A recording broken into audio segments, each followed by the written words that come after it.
Hey guys, Sundown Rider here. This is going to be my chapter review to Nanatsu no Taizai 226 Wild. This chapter I thought was pretty good. I mean, it was once again one of those build-up type chapters. It wasn't very fast-paced. Things did happen. There was some action. There wasn't really a further development in things we didn't know. But we did get to see Merasura or Merasilla. Melisula. I think they've had two different pronunciations or translations for how her name's pronounced, but I prefer the Merasilla. So Merasilla, we got more of her character again, and I think she's only got like two hearts left. She's had them destroyed before by Escanor and everyone, so and by Ban as well. Ban particularly, whoa.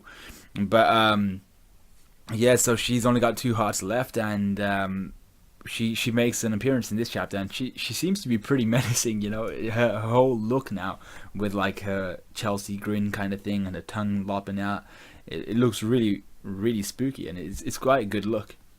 So first, what we get is Mellie Otis wrecks Zeldaris, and parts of the bridge and the entrance to Corrin and everything like that. They explode outwards and they fly away, and they literally, like, there's huge chunks of debris just flying towards Camelot, and everyone's worried. They're like, shit, dude, Mellie Otis needs to calm down. I mean, he's going to destroy Camelot by attacking Corrin. But it turns out the dimensional distortion just eats up all that debris, and due to that, we get a confirmed strength and location of the dimensional distortion. Or at least Merlin knows, we don't know.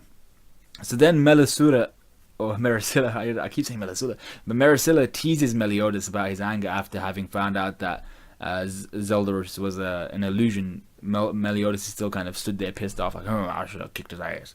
And so then what? Yeah, he finds out that Zeldaris is an illusion, and Melisula's just like teasing Mellie Otis about it, and she captures Mellie Otis in her dark cocoon, which is where Ban was captured before his soul got popped out, and he almost died and everything before Zhivago and all that managed to help out Ban. So Ban instantly recognizes this. He's like, yo, shit, I gotta go help Mellie Otis. So he tries to save Mellie Otis, but he's too slow, and Mellie Otis has moved to the center of the city, which we're told by Gal that he hasn't disappeared from this dimension. He's just gone to the center of the city. So then roughly 1,000 skeletons are reanimated by Merasula through her vengeful resurrection thingy, and the skeletons are really weak as shit.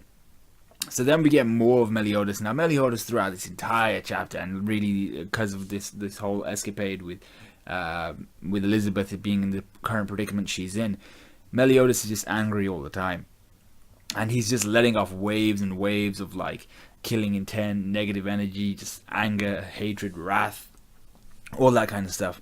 And so his initial instincts here, while inside the dark cocoon, are to throw his hellblaze everywhere. He's like, he's just trying to explode everything.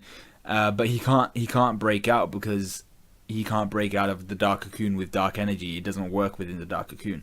So Merasula is, once again, she's just kind of taking the mick out of him. She's just angering him, poking and prodding him, because she can't really do much else to him. He's too strong.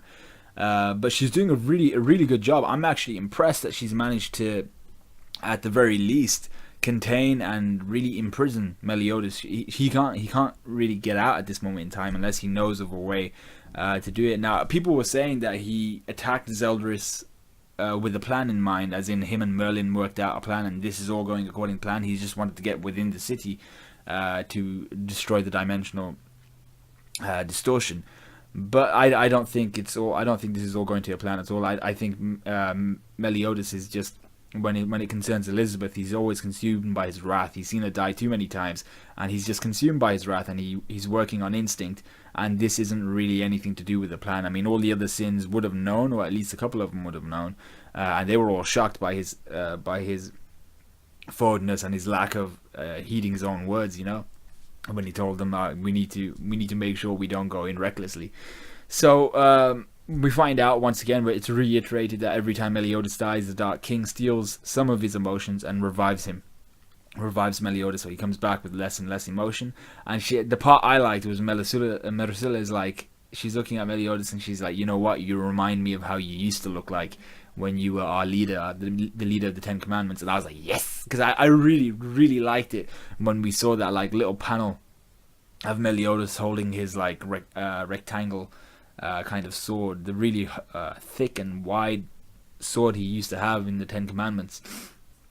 And when he was younger, and when he used to just be a beast, and every demon knew who Mellie Otis was. Everybody else knew who he was. I really want to see that Mellie Otis, but I know if we see that Mellie Otis, the story is gonna go like to hell for the other guys. It's gonna be awesome for us, but for the Sins, it'll be horrifying. So I do kind of want to see Mellie Otis. Hopefully, if there's some sort of like flashback arc where we see what he used to do when he was younger, and why him and Zeldaris and all that have so much of an issue with each other. We know kind of why Escanor idolizes. Well, we know why we know why Estarossa idolizes Mellie Otis so much, but we haven't really seen what Mellie Otis did.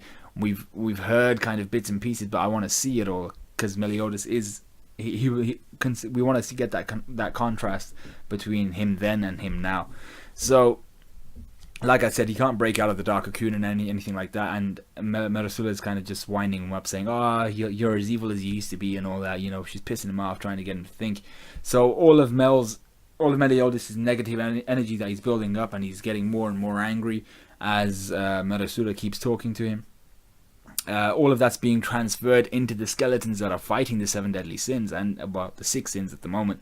And so every time she's angering Mel further, she's transferring all that negative energy that's heightening into the skeletons, and they're basically getting beefier. They're getting high attack power, high defense, everything. They're more resistant to magic and things like that. So the Ban and the other sins realize this. They're like, shit, they're getting stronger, but they don't know why. And so it's basically the sins versus Mellie Otis' negative energy. Now I'm hoping Mellie Otis is like he's there enough, is mentally there enough to understand that he's because she said she's kind of hinted to him that it's being transferred somewhere else. So Mellie Otis needs to calm down. I'm hoping he just lets it go and takes a chill. But Mellie Otis is the sin of wrath, and we know he's whenever it concerns Elizabeth, he's out of control. So he's just gonna carry on releasing all that negative energy, I think, and the sins are gonna have a difficult time. But I don't think they'll have to do too much, because when you think about it, they've got Merlin and Galtha, the brains of the sins, fighting against these skeletons. So Merlin at the very least, and Galtha at the very least, will work out something. And then they've got Escanor there. So you know it's like they're getting fractions and fractions of Mellie Otis's negative energy. It's not like he's outputting his max energy. He's just really angry at this moment in time. He's not outputting his max energy. But Escanor, if he takes off his glasses and it's anywhere near noon, at least if it's daytime, his light energy should be able to just burn shit up. So I don't think this will pose too much of a problem. But I do give props to Merasula for just having the balls to imprison or to detain Mellie Otis for whatever length of time she's planning to do, because I think at the very least she won't make it out of this alive. If she's actually physically there, she won't be making it out alive, because she's not one of the strongest. She's not one of the stronger attacking forces of the 10 Commandments, and they've got the entirety of the 7 deadly sins. She'll be a good kind of stopping point for them, just to make them realize that they may not shoot, like even the weakest commandment, whoever it may be, I don't know who it is, maybe if you're weakest physically, maybe they may be weak physically, but they still have that magical ability that was granted to them, or the curse that was granted to them by the Demon King. So even if it's the weakest commandment, they still have to be wary. And that's what I like about the 10 Commandments. None of them are really so weak that they can just be trampled and not cause concern for the rest of the sins. There's always that curse you have to imagine, or you have to remember. So I like the fact that Merasula's got the balls to take on the sins and Mellie Otis. She knows exactly how powerful Mellie Otis is, but I don't think I'm hoping she's not actually there, because Zeldaris wasn't there. It was just his illusion, but he didn't enact any of his commandment. But Merasula has enacted her commandment. She's let it loose. The skeletons are raising, so she might actually physically be there. And if she is, she's gonna have to. Well, if she has an Endura mode, she's gonna have to go Endura mode, because is it Indra or Endura? It was one of the two. I think it was Indra mode. But if she has one, because there's only meant to be like the elite of the elite, so maybe even within the commandments, not all of them can go into that Endura form.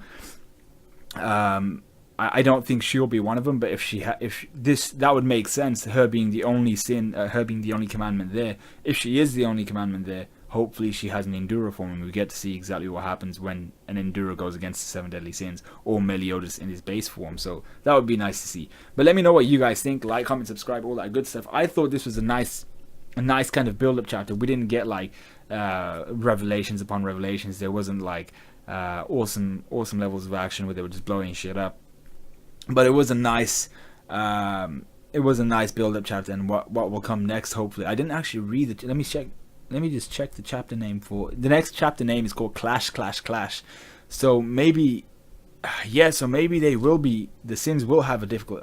From the sounds of it, the Sins are gonna have a difficult time against Mellie Otis' negative energy. But like I said, Merlin, Galtha, and Escanor, the brains and the brawn, are all there, and then Ban being pissed off as he is. I don't see the Sins struggling too much against just basically parts of Mellie Otis' power.